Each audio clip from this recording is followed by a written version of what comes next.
ሰነበታችሁ ልጆች? እንዴት ናችሁ? ሳምንታችሁ እንዴት ነበረ? ይህ በጉጉት የምትጠብቁት ልዩ የሆነ የህፃናት ፕሮግራም ነው። በፕሮግራማችን እንደ ሁሉ ጊዜውም ልዩ ልዩ መዝሙሮችን እንዘምራለን። ሰንበት ትምህርት ደግሞ እንማራለን። ሰንበት ትምህርትና መዝሙሮችን ዘምረን ተመልሰን እንገናኛለን።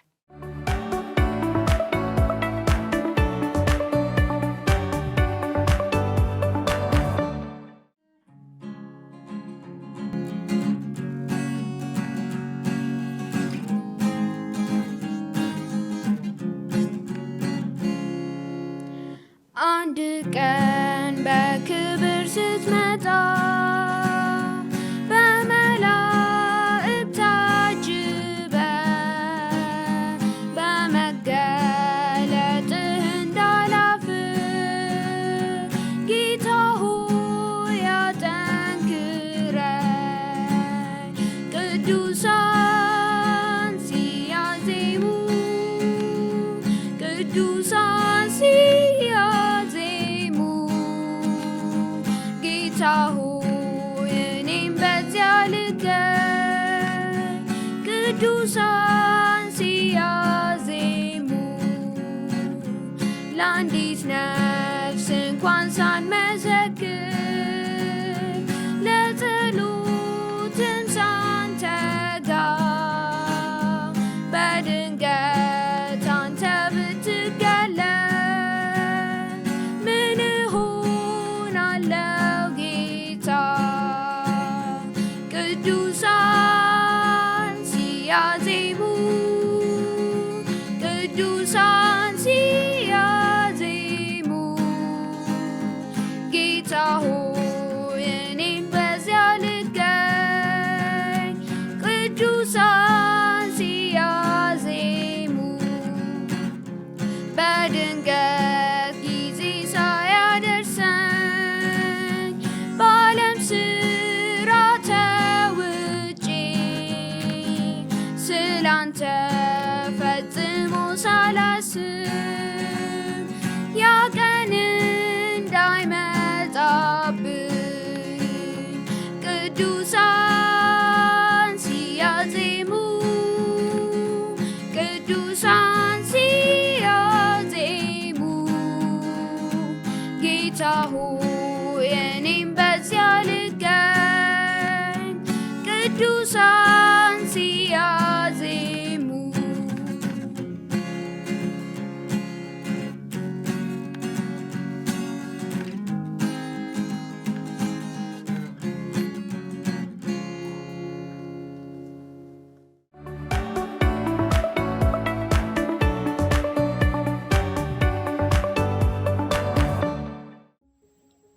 እንደምን ሰነበታችሁ ልጆች?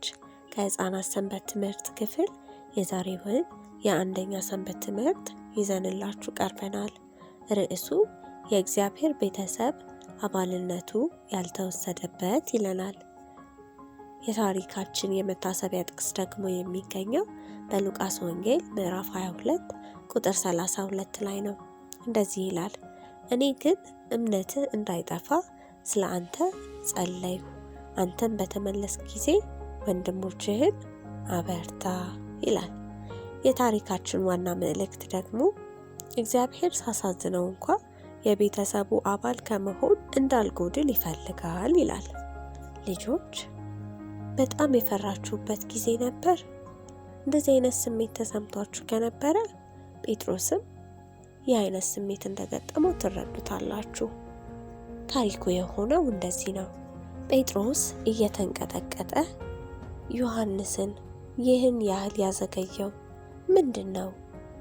እዚህ ደግሞ በጣም ይበርዳል። ኢየሱስን ምን እያደረጉት ይሆን እያለ ማሰብ ቀጠለ። ዮሐንስ ወደ ሊቀ ካህናቱ ቤት ሄዶ ነበረ። ወታደሮቹ ኢየሱስን የት እንደወሰዱት ለማየት ፈልጎ ነበረ። በውጭው በር ይጠብቁ የነበሩት ሰዎች ዮሐንስን ያውቁት ስለነበረ ወደ ውስጥ አስገቡት። ዮሐንስ ጴጥሮስን መግባት ይችል እንደሆነ አነጋገራቸው። ለመጨረሻ የውጭው በር ተከፈተ። ዮሐንስም ጴጥሮስን ግባ ብሎ እርሱን ትቶ ወደ ሌላ ስፍራ ሄደ። ጴጥሮስ በግቢው ውስጥ ወደ ተቀጣጠሉት እሳት እየተቻኮለ ተራመደ። ማንም ሰው ልብ እንዳይለው ጣረ። አገልጋይቱም እጇን ለማሞቅ ወደ እሳቱ ተራመደች። እዚያ ስትደርስ የቆመችው ከጴጥሮስ ጎን ነበረ። አንተ ከኢየሱስ ደቀ መዛሙርት አንዱን አይደለም? ብላ ጠየቀችው። ጴጥሮስም አላውቀውም በማለት ድምፁን ዝቅ አድርጎ በቁጣ ተናገረ። አውራ ዶሮ ከበስተጀርባ ጮኸ። ጴጥሮስ ግን ልብ አላለውም ነበረ። ይህ ከሆነ በኋላ ጴጥሮስ በሕዝቡ መካከል ለመሸሸግ ሞከረ። ሁኔታው ከባድ ነበረ። ወታደሮቹ በኢየሱስ ላይ እያደረጉ የነበረው ይታየው ነበረ። ይመቱትና ይተፉበት ነበረ። ጴጥሮስ እጅግ አዘነ። ግን በቦታው ከተገኙት ሰዎች ጋር ሁሉ ተመሳሳይ ሁኔታ ላይ ያለ ለማስመሰል ሞከረ። የተወሰነ ጊዜ አለፈ። ጴጥሮስ አጠገብ ቆሞ የነበረው አንድ ሰው ጴጥሮስን ያለማቋረጥ ይመለከተው ነበረ። በእሳቱም ዙሪያ የነበሩትን ሌሎች ሰዎች ይህ ሰው ከኢየሱስ ጋር ነበር ብሎ ነገራቸው። ሁሉም ሰው ወደ ጴጥሮስ አፈጠጠ። ጴጥሮስም በጣም ፈራ፣ ተንቀጠቀጠ። ምን ነው በዓይን የማልታይ በሆንኩ ኖሮ ብሎ ተመኘ። ራሱንም በአሉታ ነቀነቀ። አንተ የገሊላ ሰው መሆንህን አለባበስህና በአነጋገርህ አውቄአለሁ። ከተከታዮቹ አንዱ ነህ አይደለም? አለው ሰውየው። ጴጥሮስም በጩኸት ተናገረ፣ አይደለሁም አለ። ሌላ ሶስተኛ ሰው ደግሞ በአትክልቱ ስፍራ ከኢየሱስ ጋር አልነበርክም ብሎ ጠየቀው። ወደ እርሱም ተጠግቶ ተመለከተው። የዘመዴን ጆሮ የቆረጥከው አንተ አይደለህምን? ብሎ እንደገና በጩኸት ተናገረ። ጴጥሮስም በፍጹም ብሎ በጩኸት መለሰለት። ሰውየውን አላውቀውም። ከዚያ ብዙ መጥፎ ቃላት ተናገረ። በድንገት አውራ ዶሮ እንደገና ጮኸ። ጴጥሮስ ቀና ብሎ ተመለከተ።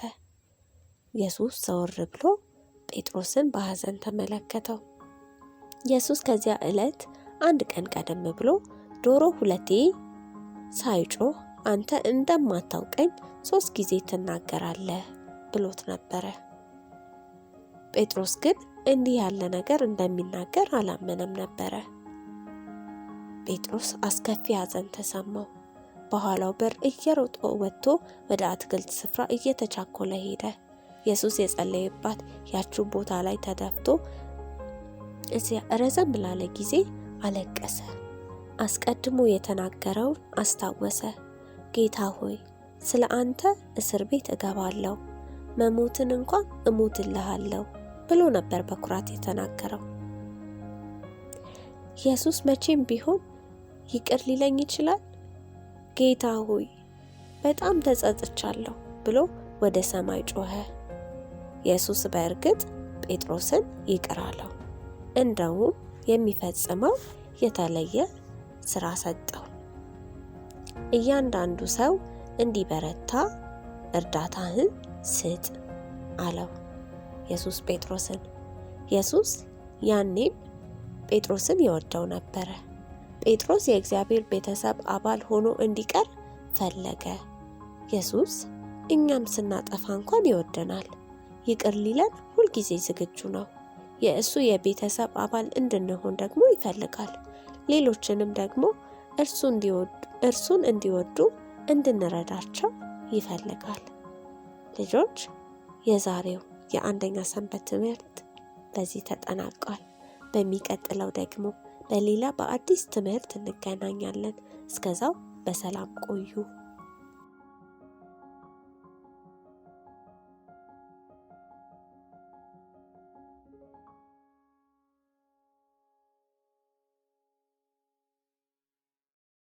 ልጆች ተመልሰን መተናል። በሰንበት ትምህርቱና በመዝሙሩ እንደተባረካችሁ ትምህርትም እንዳገኛችሁ ተስፋ እናደርጋለን። ከዚህ በመቀጠል ደግሞ ልዩ የሆነ ታሪክ የምንሰማበት ጊዜ ይሆናል። ከዛ በመቀጠል ደግሞ እንደ ሁልጊዜው ልጆችና አዋቂዎች ምግብ ሲያዘጋጁ እንመለከታለን። ይህን ተመልክተን ደግሞ እንመለሳለን።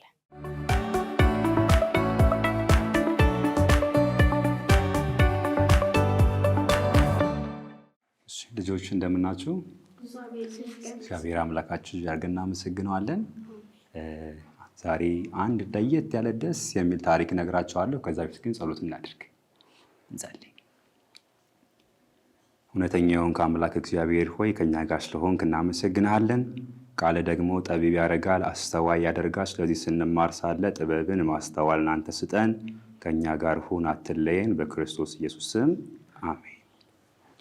ዛሬ የምንማማረው በዘኍልቍ ምዕራፍ 20 ከቁጥር ከ20 ምዕራፍ 20 እና ምዕራፍ 21ን አብረን እንማማራለን። እንግዲህ ታሪኩ እንደምታውቁት እስራኤላውያን የራሳቸው ሀገር አልነበራቸው። የሚኖሩት በሰው ሀገር ነበረ፣ በግብፅ ሀገር እና ያው እንደምታውቁት በሰው ሀገር ሲሆን ደግሞ ደስ አይልም፣ እንደፈለጋችሁ መሆናችሁ እና እስራኤላውያን የሰው ሀገር ነበር የሚሰሩት። ለግብፃውያን ምግብ የሚያበስሉት እነሱ ነበሩ። ስለዚህ በችግር ነበር የሚኖሩት። አሁን በጣም ግብፃውያን እስራኤልን ሲበድሏቸው ወደ እግዚአብሔር ሆይ አድነን በማለት ወደ እግዚአብሔር ይጮሁ ነበር። ስለዚህም እግዚአብሔር አወጣቸውና ከዛ ባህር ከፈለላቸው። ከዛ በምድረ በዳ ደግሞ ደመና ፀሐይ እንዳያቃጥላቸው እያደረገ፣ ጨለማ ሲሆንባቸው ደግሞ በእሳት አምድ እያደረገ ይመራቸው ነበር። ከዛ እግዚአብሔር እየመራቸው አንድ ጊዜ እስራኤላውያን ሲታዘዙት፣ አንዳንዴ ደግሞ ሳይታዘዙት እግዚአብሔር ይቅር እያላቸው ይመራቸው ነበር። ከዛ በኋላ እንደዚህ እየመራቸው ሄደው ቃዴስ ወደምትባል ወይ ደግሞ ወደሚደርሱባት ከነዓን አካባቢ ያለች ሀገር ቃዴስ ወደምትባል ስፍራ ደረሱ እና በዛ ስፍራ እየሄዱ ያለ አንድ ነገር ተፈጠረ። የሙሴ እህት የሆነችው ማርያም በዛ ስፍራ ሞተች እና ሕዝቡ ሁሉ አዝኖ እያለ በቃ በሐዘን ውስጥ እያለ በሐዘን ቆይተው እያሉ ከዛ ግን ዞር ሲሉ የሚጠጡት ውሃ አጡ እና በቃ ማህበሩ እየሄደ ውሃ ሲሉ ውሃ በመካከላቸው የለም።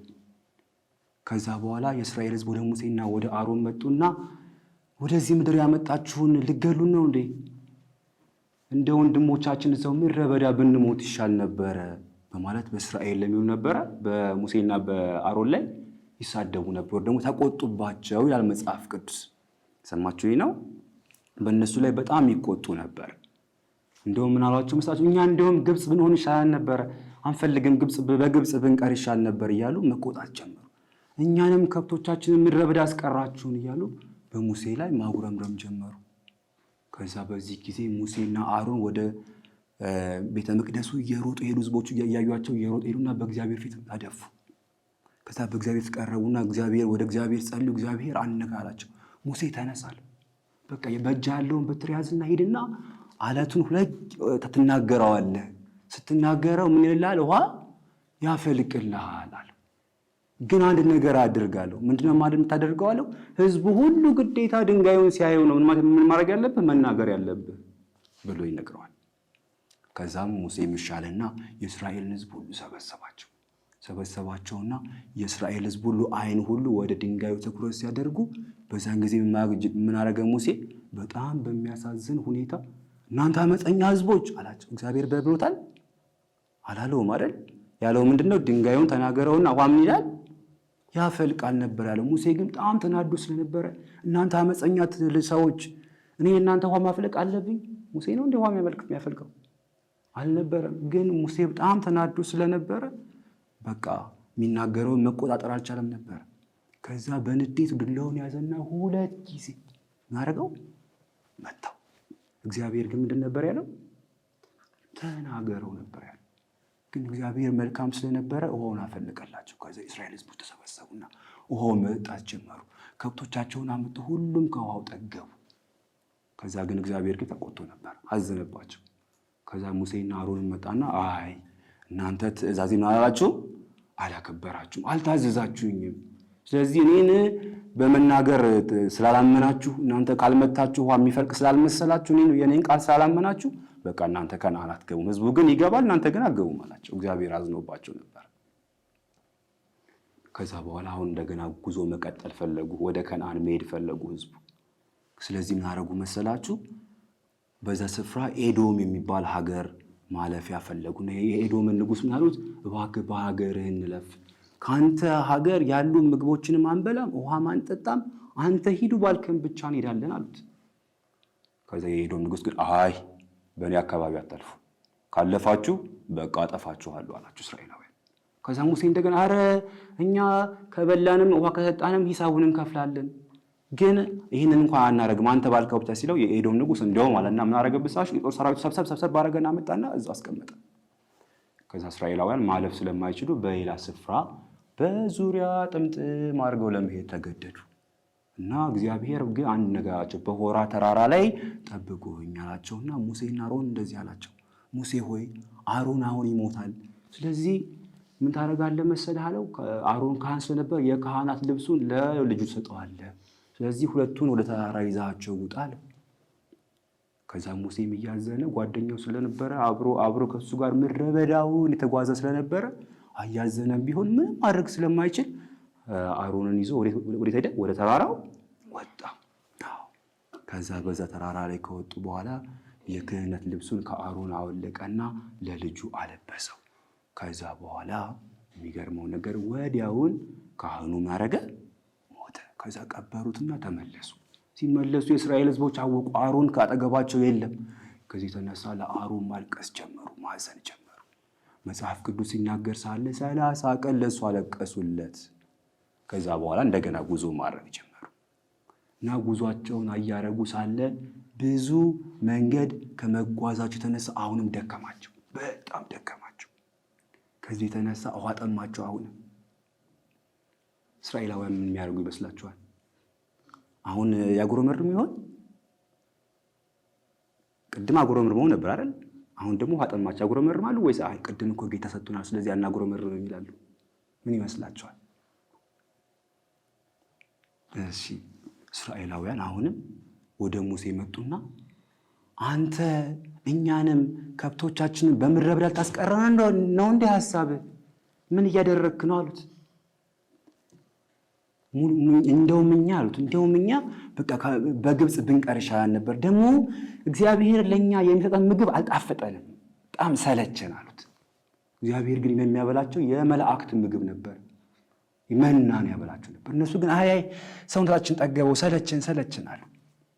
ከዛ እግዚአብሔር በጣም ተቆጣ። ከዛ በኋላ እግዚአብሔር እነሱን እናንተ አልጠብቃችሁም አላችሁ ሲላቸው እባቦች ከምድረ በዳ ምን ማለት ጀመሩ? መጥተው እስራኤላውያን ንድፍ ማድረግ ጀመሩ። ከዚህ ተነሳ እስራኤላውያን መሞት ጀመሩ። ከዛ መሞታቸውን ሲመለከቱ አራራራ ብለው ወደ ሙሴ በሩጫ ሄዱና ሙሴ አረ አንተንም እግዚአብሔርን በድለናል፣ ስለዚህ እባክህ ወደ እግዚአብሔር ጸልይ ምሕረት ያደርግልን አሉት።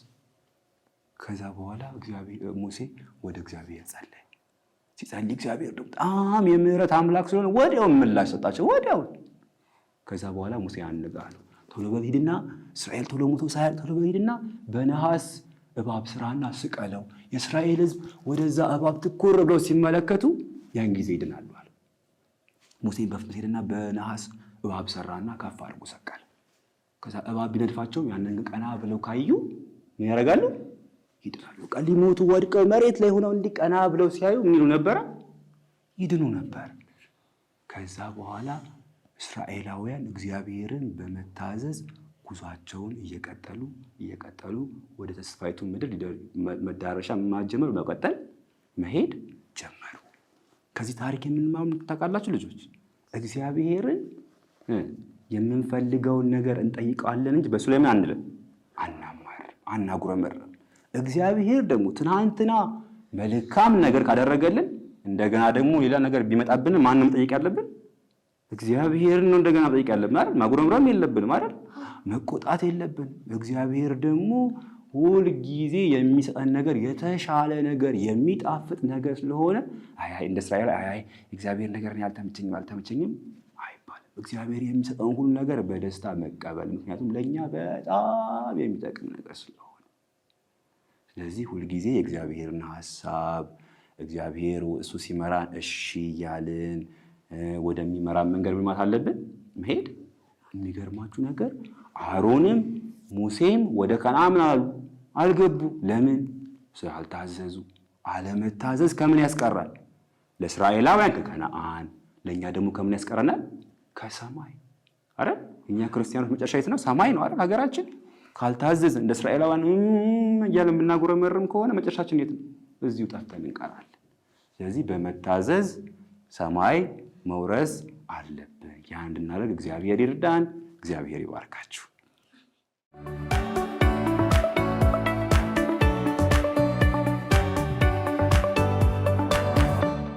እንዴት ናችሁ? እኔ ስሜ ራጂ ይባላል። እነሱ ደግሞ ያስተዋውቃቸው ስማቸው። ስሜ በናያስ ተስፋ ይባላል። እኔ ስሜ የሮሳብ ገመችስ። ስሜ ማሪዶስ ትዘ ይባላል። ዛሬ የምንሰራው ለቁርስ የሚሆን ምግብ ነውና መጀመሪያ ሙዝ እንከትፋለን።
ከዛን በመቀጠል ቂጣውን በማር እንቀባዋለን።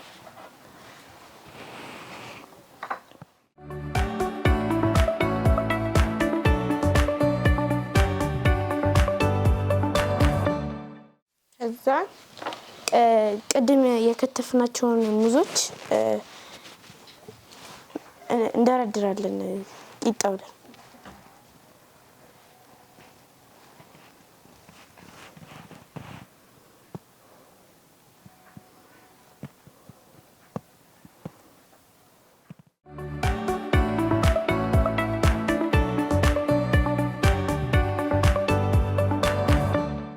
በመቀጠል እንጠቀልለዋለን የቂጣውን።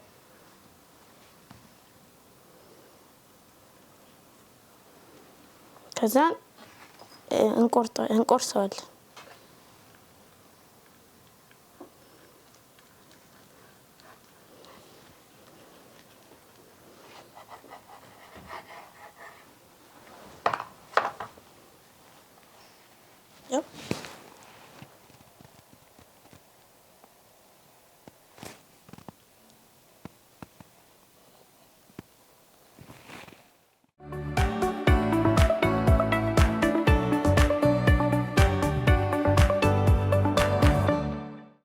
እንግዲህ እንቀምሳለን።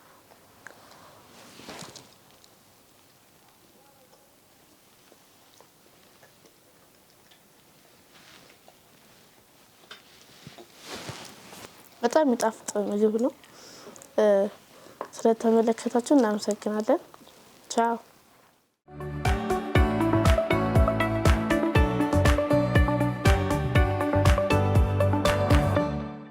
ልጆች ፕሮግራማችን እንዴት ነበረ? ትምህርት አገኛችሁበት? መልካም። ልጆች በዚህ ፕሮግራም ውስጥ ደግሞ እንዲካተትላችሁ የምትፈልጉት እናንተ የምታውቁት ሌሎች ልጆች አያውቁም ብላችሁ የምታስቡት መዝሙር ካለ፣ ታሪክ ካለ፣ እንደገና ደግሞ ይህ የምግብ አሰራር ለየት ያለ ነው፣ ሌሎቹ ጓደኞቻችን ቢያውቁት ብላችሁ የምትሉት ነገር ካለ ከስር በምናስቀምጥላችሁ አድራሻ እንድትልኩልን እንጠይቃችኋለን።